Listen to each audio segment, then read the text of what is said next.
Assalamualaikum dan salam sejahtera. Saya Nazri Kehak. Ini Agenda Awani.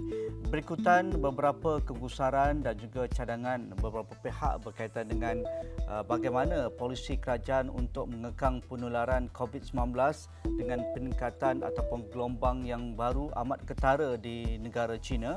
Adakah wajar kita menyekat kemasukan pelancong ataupun warga Cina dari memasuki negara kita Malaysia, ataupun kita perlu melakukan perkara yang sudah pun sedia ada tetapi melakukan lebih banyak penelitian dari aspek pemantauan dan juga surveillance untuk memastikan penularan dengan varian yang begitu cepat berjangkit itu dapat dikekang dan juga tidak memberikan impak kepada penyakit COVID-19 di negara kita Malaysia. Walaupun berbagai negara sudah pun melakukan polisi tertentu untuk menyekat penularan COVID-19 dari pelancong Cina ataupun warga Cina yang memasuki wilayah ataupun negara masing-masing, tetapi Malaysia nampaknya masih menggunakan pendekatan yang lebih berhati-hati dan walaupun beberapa penegasan ataupun tekanan diberikan oleh beberapa pihak termasuk NGO dan juga badan-badan pelancongan termasuk juga para saintis dan seumpamanya.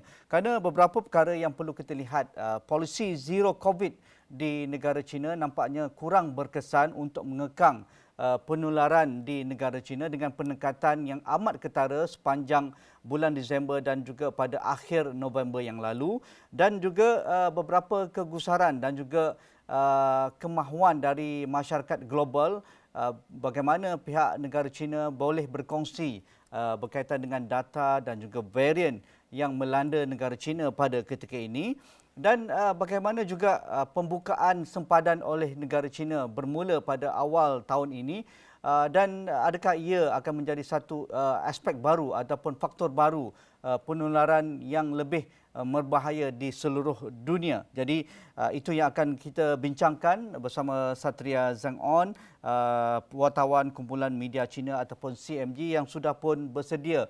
Mungkin sebagai permulaan, mungkin Satria boleh kongsikan situasi terkini penularan COVID-19 di China. Ya, kalau di Beijing penularan ini bermula pada awal Disember, justru berikutan kerajaan China melonggarkan kawalan wabak. Iaitu dulu kita selalu melaksanakan dasar zero COVID. Dengan keadaan tersebut dalam 3 tahun yang lalu, selain itu yang pada awalnya di Wuhan, sebenarnya di seluruh negara termasuk di Beijing sama sekali tidak dilanda wabak. Bagi Satria sendiri atau sekeluarga, sama sekali tidak terjangkit dalam 3 tahun yang lalu. Tapi justru dengan pengubahsuaian kali ini, segera kita lihat begitu cepat menular lagi di Beijing dan seterusnya di berbagai bandar-bandar yang lain punya. Dan kita tahu setelah tercetus itu wabak COVID-19, boleh dikatakan kita sudah hidup bersama-sama dengan virus. Cuma bagaimana kita hidup bersama-sama dengan virus tersebut, kita perlu membuatkan dasar kita berdasarkan perkembangan yang terkini. Pada dulu kita lihat masih ada varian yang macam Delta yang cukup bahaya. Pada masa itu, China melaksanakan dasar zero COVID yang banyak boleh dikatakan kawalan pergerakan supaya menjamin semua orang, kebanyakan majoriti orang terjangkit dan nyawa dan keselamatan terjamin. Dan hingga sekarang kita lihat kalau penularan yang paling banyak di China semuanya Omicron, varian macam BA52 atau BF7 yang sudah tidak begitu bahaya. Dan kalau kawalan pergerakan tidak mungkin dilaksanakan selama-lamanya, dengan peluang ini, dengan ada persiapan pemvaksinan dan juga dalam berbagai sistem kesihatan awam, dengan peluang ini sudah sampai waktu kita membasuhkan lagi dasar supaya melonggarkan kawalan wabak. Jadi dengan adanya pembasuhan dasar, barulah ada penularan yang cukup meluas kali ini. Dan semuanya ini sudah boleh dikatakan dalam jangkaan. Dan kalau di berbagai negara lain, termasuk Malaysia atau negara-negara Eropah, Amerika yang sudah membuka kesempatan atau membatalkan kawalan wabak lebih awal, semuanya sudah pernah mengalami impak macam ini. Ya, bagaimana situasi dengan polisi yang dilonggarkan oleh kerajaan China, iaitu polisi zero COVID, dan sekarang dengan hidup bersama virus ataupun lebih longgar dengan situasi masyarakat di Beijing, di seluruh negara China boleh keluar bekerja, boleh melaksanakan kegiatan ekonomi dan kegiatan sosial. Adakah dengan penularan wabak terkini ini dengan varian yang terbaru BA5.2 dan juga BF.2 ini akan menyebabkan fasiliti kesihatan di seluruh negara China termasuk di Beijing semakin penuh, dan apa situasi terkini sekarang? Ya, memang kalau bagi Beijing yang antara kumpulan pertama yang menghadapi impak kali ini, kita boleh dikatakan tengah adanya 3 tahun pengalaman yang cukup selama. Boleh dikatakan penduduk sebenarnya mungkin kurang sedikit persiapan menghadapi impak macam ini. Pada minggu pertama memang ramai orang membanjiri ke klinik demam, dan pada masa yang sama kita lihat juga banyak doktor atau perawat juga turut jangkit pada minggu pertama. Jadi ini sebenarnya menjadi sedikit cabaran pada minggu pertama. Tapi hingga minggu kedua, kebanyakan penduduk di Beijing sudah menyadari iaitu kalau terjangkit Omicron kali ini, sebenarnya kebanyakan simptom yang paling teruk ialah demam sahaja.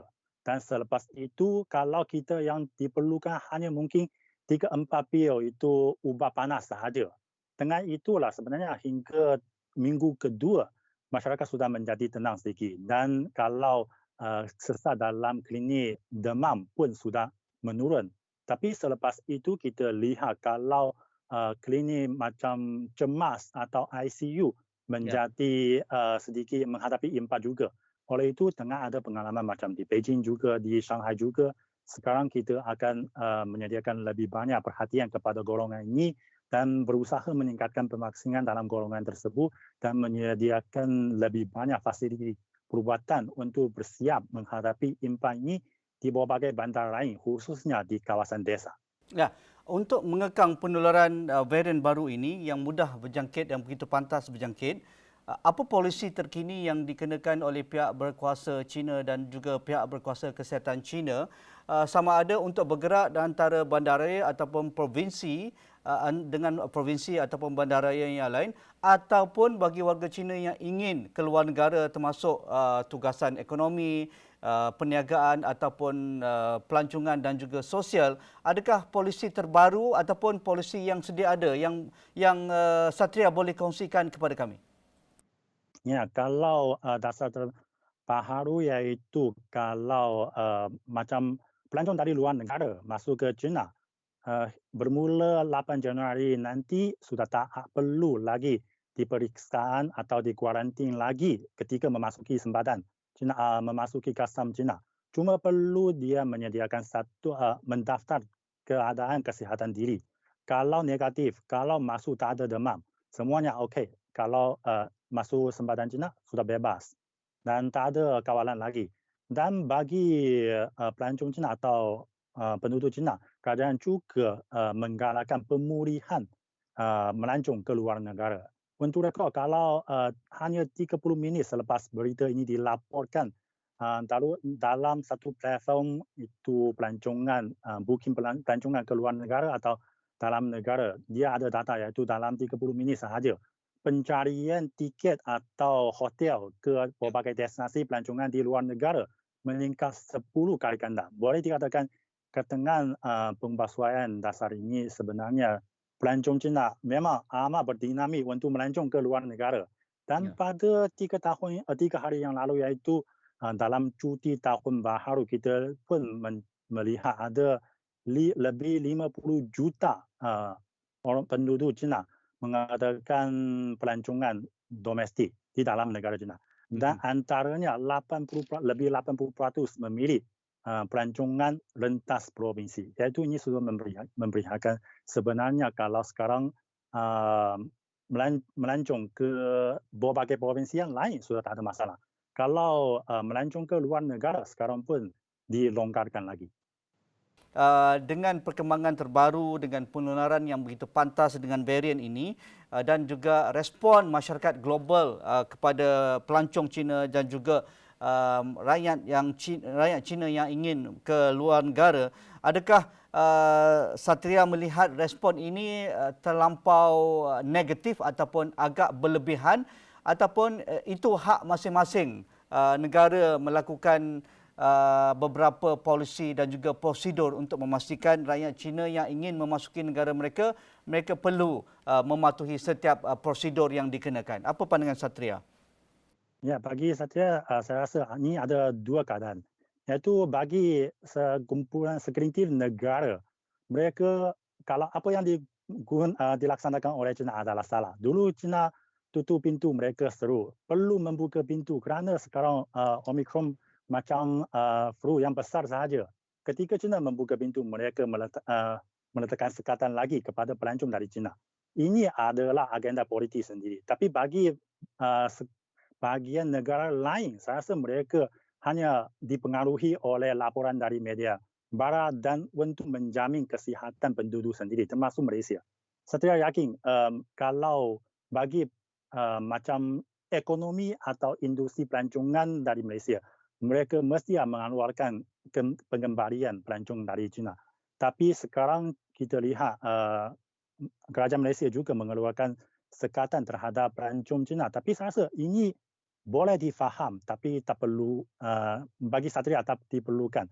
Kerana kalau penularan varian yang di China punya sekarang seperti dulu sudah dikatakan itu BA52 atau BF7, semuanya sudah menular di berbagai negara lain termasuk Malaysia pada waktu lebih awal, mungkin pada bulan Mac April, supaya ramai kawan-kawan di Malaysia mereka sudah ada antibody bagi varian-varian yang sekarang menular di China punya. Cuma sebenarnya keadaan yang sebaliknya sekarang di China ada kebimbangan, iaitu dengan pembukaan kesempatan lagi berbagai varian yang lebih politikan lebih maju sedikit lah, lebih hebat sedikit yang sudah mutasi di luar negara macam XBB, macam BQ1. Ini menular lebih meluas di Amerika Syarikat, di berbagai negara lain. Kalau dengan kesempatan dibuka, mungkin ini akan mengekorkan satu impak lagi kepada dalam negara China. Sekarang kalau kes impor XBB sudah didapati di Shanghai, di berbagai bandar lain, tapi cuma mereka ketika masuk didapati dulu semuanya dalam kuarantin, belum memasuki atau menular di dalam negara China. Setelah nanti selepas 8 Januari sudah tak ada kuarantin, sudah tak ada pemeriksaan setelah masuk sempatan China, mungkin ini akan membawa impak yang baru kepada China, bukan bagi luar negara.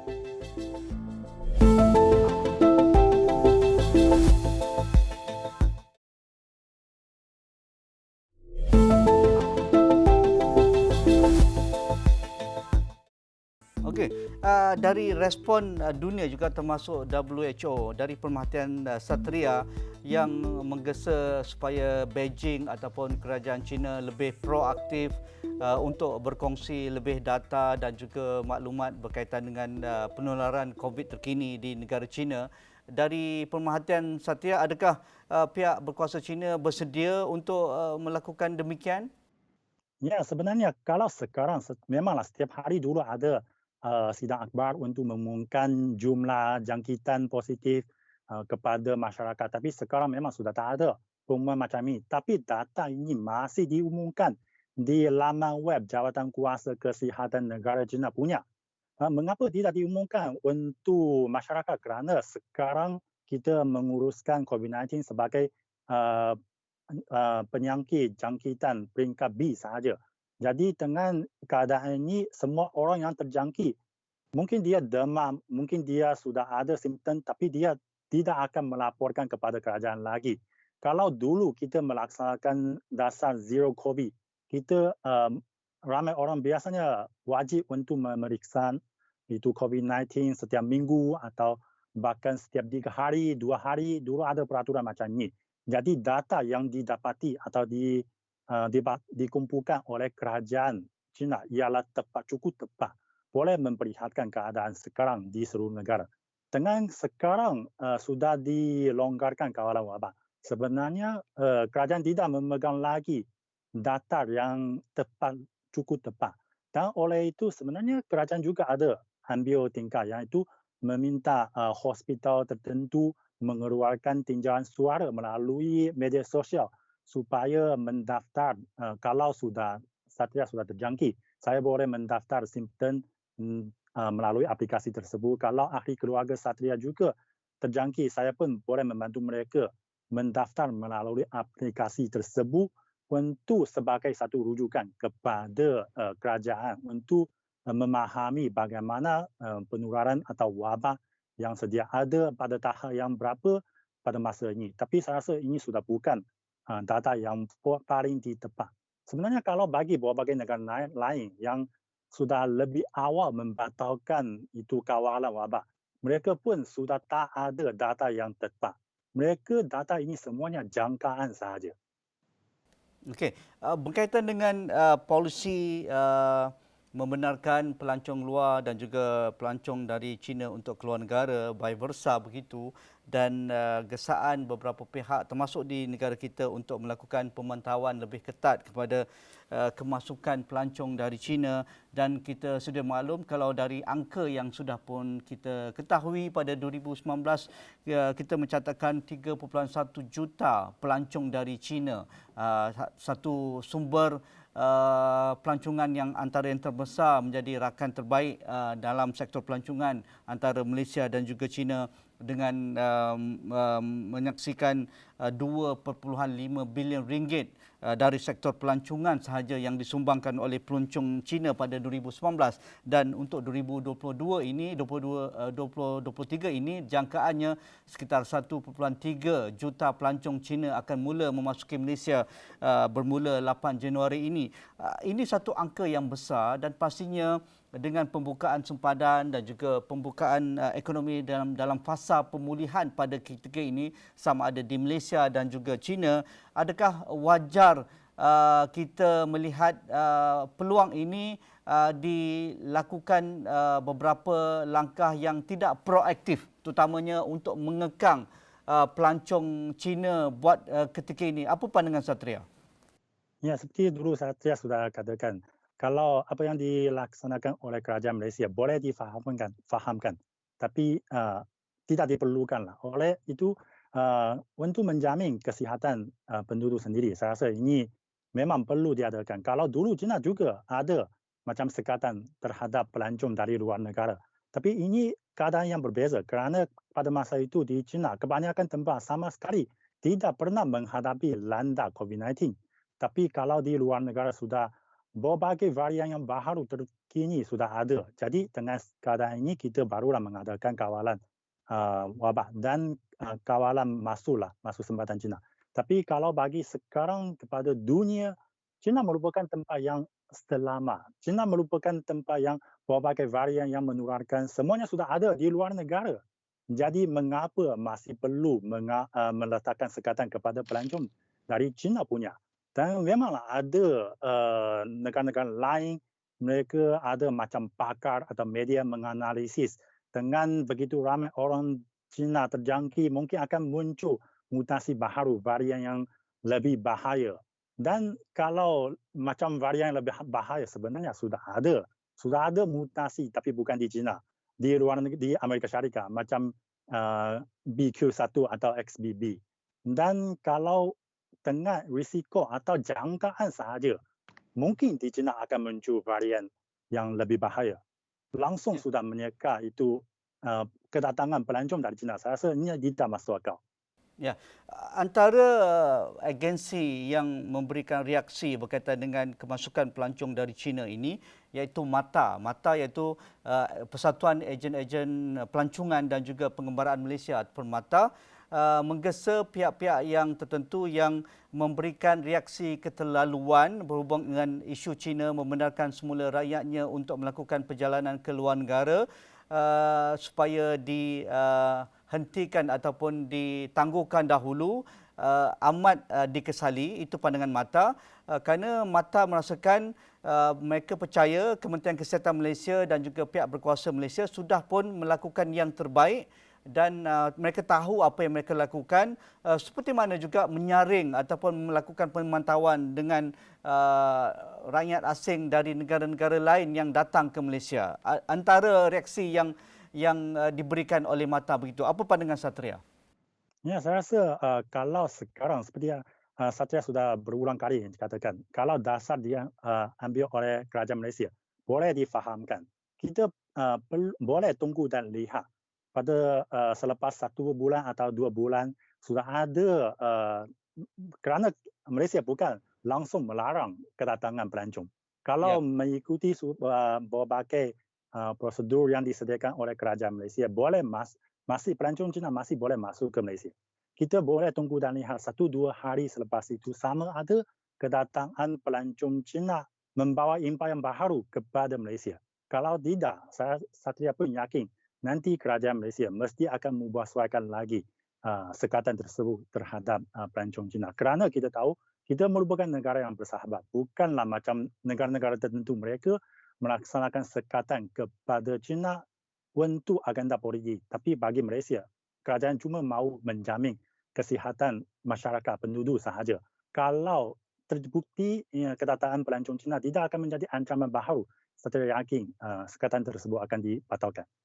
Ya, dari aspek ekonomi keseluruhannya, kerana dengan penutupan beberapa bandaraya utama dan juga polisi zero COVID yang dilaksanakan oleh Beijing selama 3 tahun ini, ia memberikan kesan kepada rantaian ekonomi global termasuk apa yang dilaksanakan di Malaysia iaitu di kalangan pengilang, di kalangan IKS, PMKS dan sebagainya.